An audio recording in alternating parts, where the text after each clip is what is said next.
Então, vamos iniciar a correção da nossa revisão de conteúdos para o nosso simulado do segundo bimestre.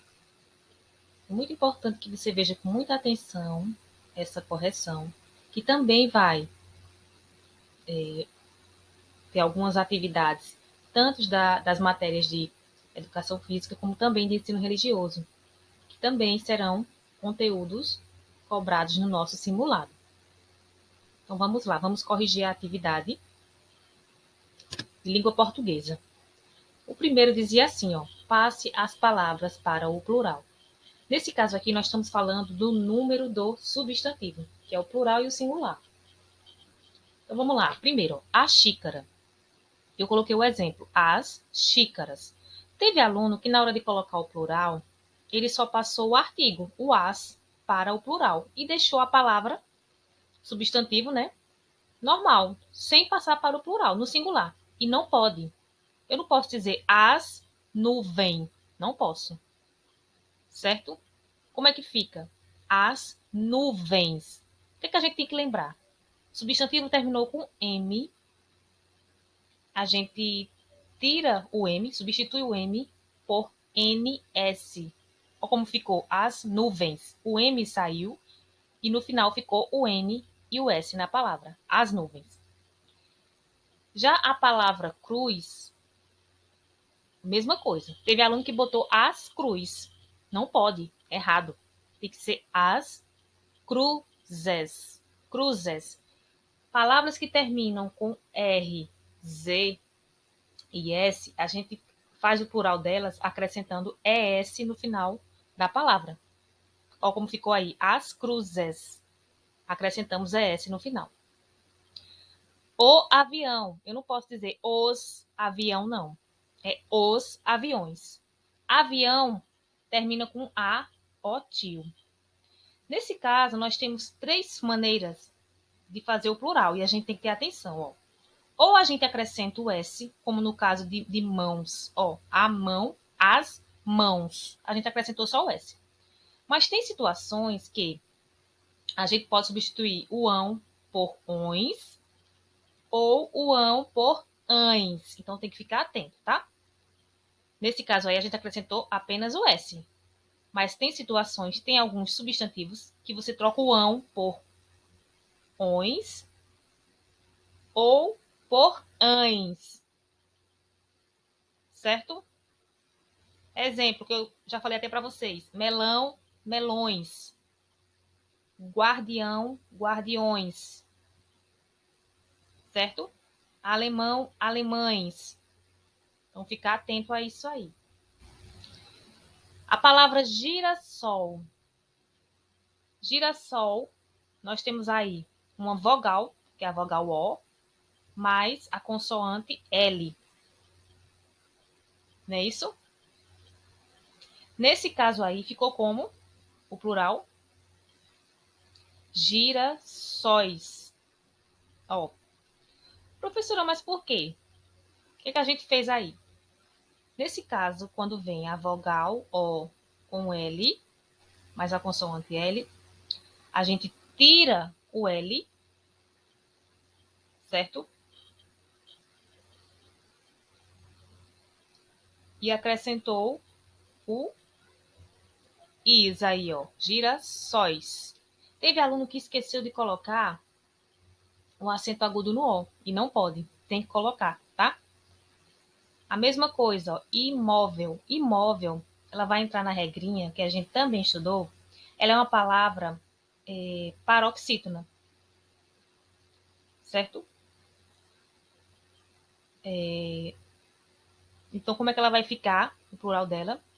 Imóveis, certo? Também acento agudo no O. Essas regrinhas eu também vou mandar novamente aí para o nosso grupo, para vocês relembrarem, tá certo? Próxima questão. Complete as frases com o artigo adequado. Nós vimos que os artigos eles podem ser definidos e indefinidos. Os definidos são a, o, as e os. E os indefinidos, uma, um e umas. Observe que os artigos eles servem para indicar o gênero e o número, né? Se é homem ou se é mulher, se é singular ou se é plural. Letra A. Falaram tanto e eu acabei recebendo a notícia com indiferença. Teve aluno que colocou uma. Nesse caso aí não é uma, é a mesmo. Por quê? Ele recebeu a notícia, então ele já sabe qual é a notícia. Tanto que ele reagiu com indiferença. Então ele sabe qual é a notícia. Indefinido seria se ele não soubesse uma notícia, qualquer notícia. Mas aí ele sabe qual é a notícia, então você vai usar o A. Letra B. Recebi um recado estranho essa semana. Recebi um recado estranho esta semana. Ele não está dizendo qual é o recado, ele está dizendo que é um recado. Certo? Então usaria o um. Letra C. Uma vez saímos e fizemos um belo passeio. Uma vez, ó, o artigo aí. E um belo passeio. Certo? Então fiquem atentos aí também a questão dos artigos. Esse conteúdo está no caderno de vocês e vocês vão revisar também. Questão 3, bem interessante aqui, ó, que ainda, assim, a maioria acertou. Eu acho que alguns ainda tiveram um pequeno erro, erraram uma questãozinha, mas vamos lá, ó. Complete as frases com porquê escrito junto e sem acento, porquê escrito junto e com acento, porquê escrito separado e sem acento, ou porquê escrito separado e com acento. Vamos lembrar das regrinhas aqui, ó. Porquê junto e sem acento, a gente vai usar quando for uma resposta, uma justificativa, uma explicação. O porquê junto e com acento, ele vai ter valor de substantivo. E ele vai vir acompanhado, ele vai vir antecedido dele, né? Um artigo.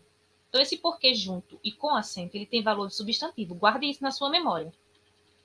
Já o porquê separado e sem acento, o separado e sem acento, ele vai vir no início de uma pergunta ou quando ele tiver valor de por qual motivo ou por qual razão. Quando você puder trocar, substituir pelas palavras por qual motivo, por qual razão, pelo qual, certo?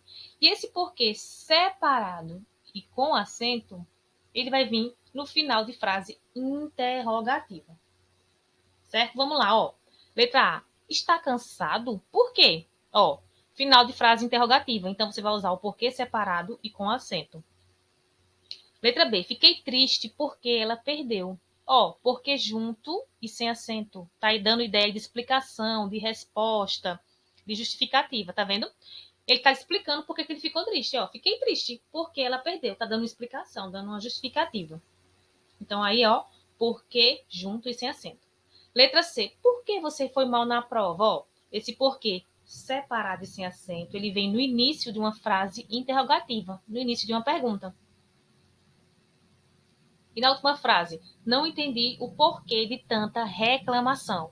Observe que a gente tem aí o artigo O antes da resposta, né? Se você colocar o porquê. Então você já sabe que aí esse porquê ele vai ter valor de substantivo, ó. Ó o artigo aí acompanhando. Então, porquê junto e com acento, porque ele vai ter valor de substantivo, certo? Representa o substantivo aí, tá vindo acompanhado de artigo. Então, corrijam aí no caderno de vocês, certo? A correção da atividade de revisão, ela para aqui. Mas aí eu vou comentar com vocês também outros conteúdos que também vão cair no nosso simulado. Vamos lá, ó. Próximo conteúdo. Esse aqui, a maioria da turma, no decorrer das atividades, acredito eu que compreendeu o conteúdo. Pelas atividades, conseguiram entender. Mas vamos revisar aqui, vamos relembrar. Ó, agente escrito junto ou agente escrito separado. Quando a gente deve usar, ó? Se for um agente secreto, uma pessoa que age, que está fazendo alguma coisa, né? Um agente da polícia, um agente de trânsito, um agente de viagem, um agente financeiro. Se for uma pessoa que está fazendo algo, é escrito junto. Se você está se referindo a essa pessoa que está trabalhando em algo, que está fazendo algo, esse agente é escrito junto. Agora, se eu estiver falando de agente, se referindo a nós, a um grupo de pessoas, esse agente é escrito separado, certo? Entenderam? Relembraram aí? Espero que sim. Então, se eu falar agente secreto, agente de viagem, agente financeiro, agente secreta, agente da Polícia Federal. Esse agente é escrito junto, eu estou me referindo à pessoa que age, aquela pessoa que está fazendo algo. Quando eu me referir a um grupo de pessoas, se referir ao nós, né, a um grupo de pessoas, esse agente é escrito separado. Você pode até fazer o teste na frase. Tente substituir pelo nós. Se der certo, você vai usar o agente escrito separado. Certo? Memorizaram aí, aprenderam. Vamos para o próximo conteúdo aqui também da nossa revisão de hoje. Conto, nós estudamos as características de um conto. Então vamos relembrar aqui, ó. Eu posso colocar no simulado um texto, né? Que você vai ter que dizer se ele é um conto, se ele é uma carta, se ele é uma crônica, se ele é um poema. Eu posso colocar e você vai ter que dizer. Então vamos relembrar aqui, ó. Primeiro, o conto. A gente, quando fala em conto, a gente lembra de conto de fadas, né? Daquelas histórias. E é isso mesmo. O que tem de importante nessas histórias? Primeiro, ela tem uma introdução. E ela vai contar o início da história a ser narrada. E tem a presença do narrador no texto. E esse narrador ele vai apresentar os fatos iniciais com os personagens. E na maioria das vezes o tempo e o espaço também. Lembra? Ó, era uma vez, há muitos anos atrás, numa floresta, entendeu? Vai dizendo assim, mais ou menos, no decorrer da história aí. Complicação, ó, que é o desenvolvimento. Representa a parte em que se desenvolve o conflito da história. E o conflito é o momento em que algo começa a acontecer. E nós, como leitores, ficamos surpresos à espera do que está por vir. Temos também um clímax, que é o momento mais tenso da narrativa, pois tudo pode acontecer, podendo ser aquilo que esperávamos ou não. E o desfecho, que é a conclusão da história, que revela o final da história, a solução para o conflito, sendo que este fim poderá ser de vários modos: triste, alegre, surpreendente, engraçado e até mesmo trágico. Vocês lembram que a gente fez a atividade do texto A Sopa de Pedras? Então, vocês lembram, pelo aquele texto ali, a gente percebia o início do texto, a fala do narrador, qual era o conflito, como foi que a história terminou, como foi o desfecho daquela história, qual foi o momento mais tenso da história. Então, isso é um conto, certo? São características de um conto. Outro gênero textual que a gente estudou também, ó, foi a carta. Como eu disse a vocês, a carta ela não é muito usada, ela está em desuso. Ela está mais assim para uma ferramenta histórica, mas que a gente também deve compreender. A gente tem que entender esse gênero textual, entender o que ele tem aí na sua estrutura. Lembra que eu falei para vocês, ó, a primeira coisa da carta que a gente tem que colocar é a cidade e a data, né? Ó, nós temos aí Delmiro Gouveia, 5 de agosto de 2021. Depois a gente coloca a saudação. Queridos alunos. Depois da saudação vem o corpo do texto, que é aquilo que eu quero contar. É a informação que eu quero passar para a pessoa que vai receber a carta. Para o destinatário, né? A pessoa que vai receber a carta. Então, ó, qual a informação que eu quero passar? O nosso simulado avaliativo do segundo bimestre ocorrerá na próxima semana. Peço a todos que estudem os conteúdos. Aproveitem para rever os vídeos que estão no meu canal do YouTube. A aprendizagem de cada um é resultado do esforço e dedicação, tendo como consequência o sucesso. Ó, aí é o corpo do texto. É a história que eu quero contar, é a informação que eu quero passar.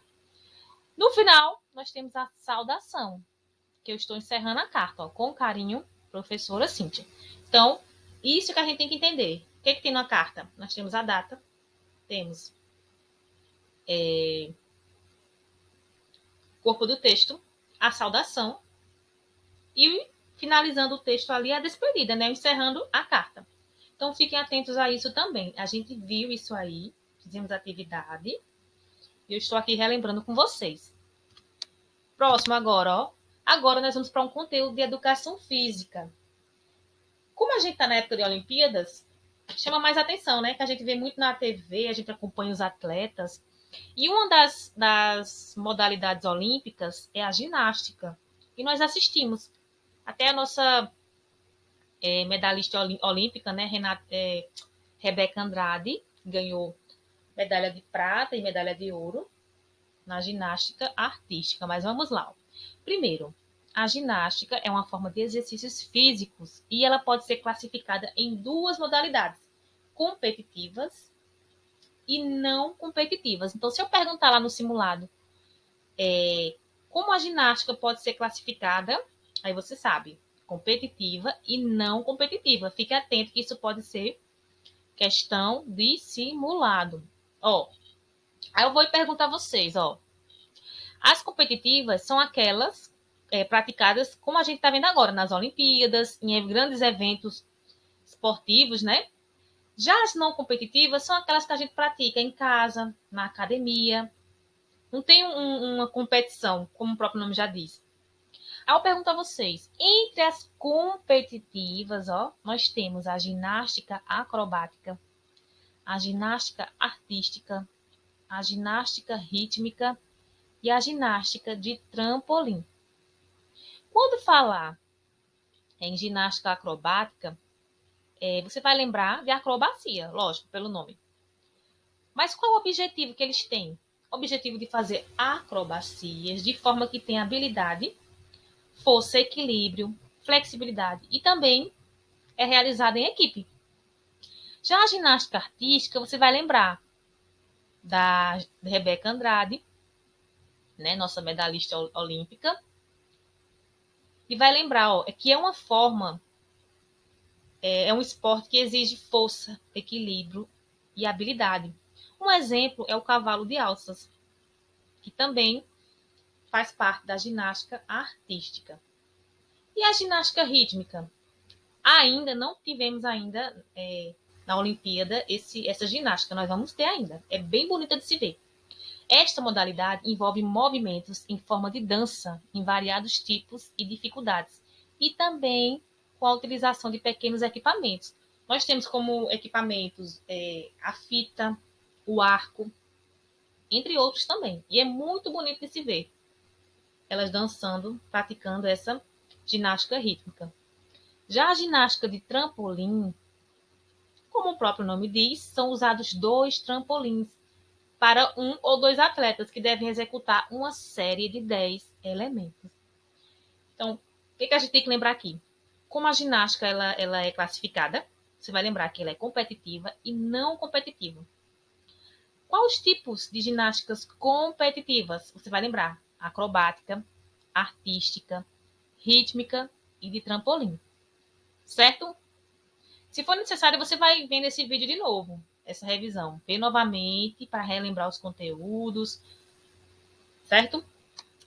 Já na disciplina de ensino religioso, nós vamos ver diversidade religiosa e símbolos religiosos.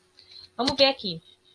Opa, ó, botei aqui uns exemplos, gente. Voltando aqui para a educação física, eu botei uns exemplos, ó, ginástica artística, ginástica de trampolim, ginástica rítmica e ginástica acrobática, para vocês aí visualizarem melhor o que eu acabei de dizer. Agora sim, vamos para ensino religioso, que também vai cair questão desse conteúdo que eu falei para vocês, que é diversidade religiosa e símbolos religiosos, certo? Então vamos lá. Vamos agora para ensino religioso. Ó.